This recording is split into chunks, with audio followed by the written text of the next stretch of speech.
Hello everyone, कैसे हैं आप सभी। आई होप कि आप लोग अच्छे होंगे, मस्त होंगे और इन्जॉय कर रहे होंगे। स्वागत है आप सभी का एक बार फिर से मेरे चैनल मेडिटेशन बाय मोटिवेशन 97 पे। तो यहाँ पे मैं बताने जा रही हूँ कि 12 रूल्स ऑफ माइंड, जो कि हमारा डेवलप किया था बाय एक बायोलॉजिस्ट एंड रिसर्च कंसल्टेंट थे जॉन मेडिना। उन्होंने ही इस बुक को लिखा था, जिसमें इन्होंने बताया था कि इंसान का जो माइंड होता है वो किस रूल्स के अकॉर्डिंग वर्क करता है। अगर आप इसको जान लेंगे कि हाँ, इंसान का माइंड किस रूल के अकॉर्डिंग वर्क करता है, तो आप अपनी लाइफ में बहुत ज़्यादा ही आगे बढ़ सकते हैं और बहुत ज़्यादा प्रोग्रेस कर सकते हैं। तो उनके अकॉर्डिंग, जॉन मेडिना के अकॉर्डिंग, हमारे सारे प्रॉब्लम का मेन रीज़न हमारे सोचने का तरीका होता है, और यह तभी सॉल्व हो सकता है जब हम माइंड के ज़रूरी रूल्स को जान लें। इसके लिए इन्होंने एक ब्रेन रूल्स बुक लिखा था, जो कि न्यूयॉर्क टाइम की बेस्ट बुक थी, जो कि सबसे ज़्यादा सेल हुई थी। इस बुक में इन्होंने 12 साइंटिफिक ब्रेन रूल बताए थे, जिसे जानकर हम अपने लाइफ को अच्छा बना सकते हैं और ज़्यादा उसमें इम्प्रूवमेंट कर सकते हैं और ज़्यादा डेवलप कर सकते हैं, लाइफ में सक्सेस भी हो सकते हैं और अचीवमेंट भी बहुत ज़्यादा ही पा सकते हैं। चाहे आपका एज ग्रुप कुछ भी हो, चाहे आप छोटे हों, बड़े हों, बूढ़े हों, या कुछ भी आपका एज ग्रुप हो, आपको ये माइंड्स के 12 रूल जानने बहुत ही ज़रूरी हैं। ये 12 रूल आपके परफॉर्मेंस को इम्प्रूव करते हैं और आपको एक अलग ही लेवल पे, एक टॉप लेवल पे पहुंचाते हैं, जो कि मिनिमम 10% ही लोग ऐसे होते हैं जो कि जो चाहते हैं वो कर लेते हैं। तो शुरू करते हैं। तो जैसे पहला है, brain is a survival organ which involve with time. Mind हमारा जो होता है वो एक सर्वाइवल ऑर्गन होता है, जो कि हम समय के साथ विकसित होता है और उसके साथ ही डेवलप्ड होता है। हमारा विकास होने के साथ साथ जैसे जैसे हम बड़े होते जाते हैं, वैसे वैसे हमारे सोचने का तरीका भी चेंज हो जाता है और सर्वाइवल का भी तरीका बदल जाता है। जैसे हमारा इन्वायरमेंट अगर अच्छा है तो हम अच्छा चीज़ मतलब अपने अंदर एब्जॉर्ब करते हैं और उसी के अकॉर्डिंग काम करते हैं। अगर हमें अच्छा इन्वायरमेंट मिला तो हम और तेज़ी से बूस्ट होते हैं। तो सिर्फ स्ट्रॉन्गेस्ट माइंड या स्ट्रॉन्गेस्ट ब्रेन ही सर्वाइव करते हैं, स्ट्रॉन्गेस्ट बॉडी नहीं। मतलब आप कितने भी स्ट्रॉन्ग हो जाएं, लेकिन अगर आपका माइंड ही स्ट्रॉन्ग नहीं है तो आप ये समझ लीजिए कि आप लाइफ में लंबे समय तक सर्वाइव नहीं कर सकते हैं। तो ये था हमारा फर्स्ट रूल कि जैसे हमें इन्वायरमेंट मिलेगा वैसे ही हम अच्छा सर्वाइव कर सकते हैं और हमारा माइंड ज़्यादा से ज़्यादा इम्प्रूव हो सकता है। तो हमें अपने इन्वायरमेंट को अच्छा रखना चाहिए, अच्छे लोगों के साथ रहना चाहिए, अच्छे लोगों की क्वालिटीज़ को एब्जॉर्व करना चाहिए। अगर उन अच्छे लोगों में भी कुछ बैड क्वालिटी है तो हमें उसे स्किप करना चाहिए। रूल्स 2 है, exercise boost our brain power. Exercise boost our brain power. आप तो जानते ही हैं, ऐसा सब लोग कहते हैं। जैसे हमारे रामदेव बाबा हैं, वो बोलते हैं कि एक्सरसाइज करना चाहिए। मोदी जी भी कहते हैं कि योगा करिए। मतलब जितने भी लोग हैं सब लोग योगा, एक्सरसाइज ये सब करने के लिए फोकस करते हैं। तो जो लोग फिज़िकल एक्सरसाइज करते हैं या फिर जो लोग फिज़िकल एक्सरसाइज करने से जो फिज़िकल एक्सरसाइज है हमारे ब्रेन को ब्लड पहुंचाती है, ब्लड सर्कुलेशन अच्छा करती है। जो लोग फिज़िकल एक्सरसाइज करते हैं वो हाईली अचीव रहते हैं, हाईली एक्टिव रहते हैं हर चीज़ में। क्योंकि हम अगर डेली 15 से 20 मिनट भी फिज़िकल एक्सरसाइज कर लें तो हम अपने सोचने की शक्ति को बढ़ा सकते हैं, उसको ज़्यादा पॉजिटिव वे में ला सकते हैं और ब्रेन को स्ट्रॉन्ग कर सकते हैं। वो कन्फ्यूज़न क्लियर कर सकते हैं। जो हमारे थिंकिंग ब्लॉक होते हैं, जो हम कंफ्यूज रहते हैं क्या करें क्या ना करें, तो वो थिंकिंग ब्लॉक भी खुल जाता है। अब इनका रूल 3 था, स्लीप वेल थिंक वेल। अगर आप सोएंगे तो अच्छा सोच भी सकते हैं, क्योंकि सोना बहुत ही ज़्यादा इम्पॉर्टेंट है हमारे ब्रेन के लिए।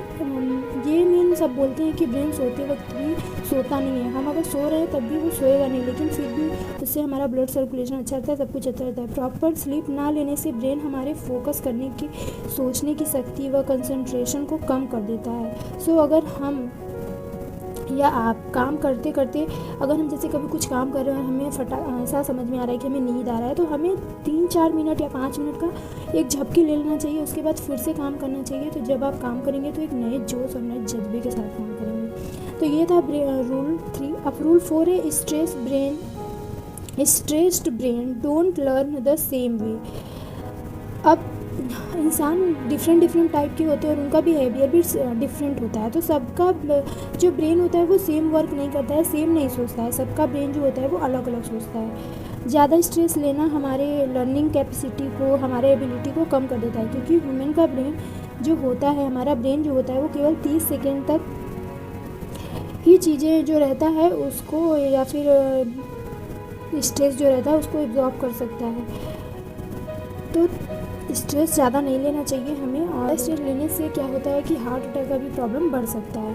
और इनका 5 रूल था, every brain is wired differently. Her brain, जैसे मैंने अभी बताया कि अभी 4th रूल था कि ज़्यादा स्ट्रेस नहीं लेना चाहिए, और इनका 5th रूल है कि हर जो ब्रेन होता है वो अलग अलग वर्क करता है। हर माइंड अलग सोचता है, हर काम अलग करता है। इवन जुड़वा बच्चे जो भी होते हैं, साथ में होते हैं, उनका माइंड भी अलग अलग होता है। कोई किसी और की तरह सेम कितना भी माइंड किसी का भी नहीं हो सकता, बट फिर भी आज के टाइम में ह्यूमन कितना भी इंटेलिजेंट हो, ये उसके मार्क्स डिसाइड करते हैं। मतलब ये होता है ना कि हम मार्क्स से किसी को डिसाइड नहीं कर सकते, क्योंकि किसी का ब्रेन ज़्यादा लर्निंग कैपेसिटी किसी को ज़्यादा होती है, कि वो ज़्यादा रट लेता है तो उसके मार्क्स अच्छे आ जाते हैं। कुछ लोग का होता है कि साइंटिफिकली उनका ब्रेन बहुत अच्छा रहता है, बहुत प्रॉपर वर्क करता है। जैसे आपने 3 इडियट में देखा होगा कि आमिर खान जो रहता है वो सब कुछ प्रैक्टिकली करके ऑब्जॉर्व करता है, और जो एक रटने वाले रहते हैं, उनका मुझे नाम नहीं आता है, वो सब कुछ रट के अच्छा मार्क्स ला लेते हैं एग्जाम में। तो वही है। 6 है यूज़ वी मतलब जो हमारा ब्रेन होता है वो बोरिंग थिंग पे अटेंशन नहीं करता। जैसे आप उसी चीज़ में ज़्यादा फोकस करेंगे जिस चीज़ में आपको ज़्यादा इंटरेस्ट है। जैसे ह्यूमन उन्हीं चीज़ों पर ज़्यादा ध्यान देता है जिनके पीछे उसका कल्चरल इमोशन होता है, प्रॉफिट इन्वॉल्व होता है, जिसमें उसका कल्चर होता है। तो ये सब चीज़ों में ज़्यादा ध्यान देता है। 7th रूल है रिपीट इन्फॉर्मेशन टू रिमेंबर। अगर आपको कुछ भी याद करना है, आप चाहते हैं कि वो हमेशा लाइफ टाइम याद रहे, तो आपको हमेशा उस इन्फॉर्मेशन को रिमेंबर करना होगा, हमेशा रिपीट करना चाहिए, तभी हमें याद हो सकता है। जिसे इम्पॉर्टेंट, जैसे हमारा ब्रेन होता है वो शॉर्ट टर्म जो थिंकिंग रहता है, जिसको वो समझता है कि वो इम्पॉर्टेंट नहीं है, तो उसको हमारे माइंड से रिमूव कर देता है। तो अगर आप उसको बार बार रिपीट करेंगे तो उसके मन में एक तरह से ये हो जाता है कि नहीं, ये चीज़ इंपॉर्टेंट है, तो इसको लाइफ टाइम तक रखना है। तो ये इनका 7th रूल था। 8th रूल है our all sense work together, so it is important to stimulate them.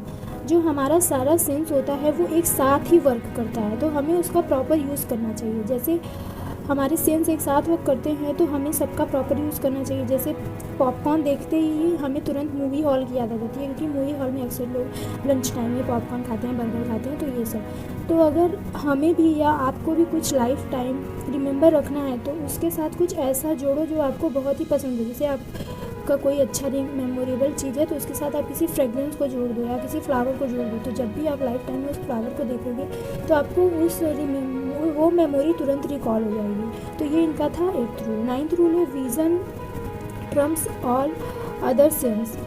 जो विज़न होता है, हमारा देखने का जो शक्ति होता है, हमारा पावर होता है, वो सबसे ज़्यादा इंपॉर्टेंट होता है अदर सेंस के मुकाबले।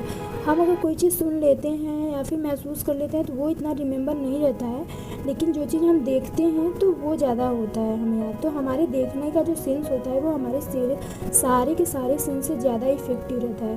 ह्यूमन आँखों से देखी गई चीज़ों को ज़्यादा याद रख पाता है कंपेयर टू सुनी हुई चीज़ों को। जैसे मूवी देखकर सारी चीज़ें, जैसे धोनी जो आया था MS Dhoni untold story movie, तो मूवी देख के हम लोगों को सब कुछ अच्छे से समझ में आ जाता है उनका स्टोरी, लेकिन अगर कोई बुक कह दे पढ़ने को तो वो हमें उतना नहीं हो पाता है।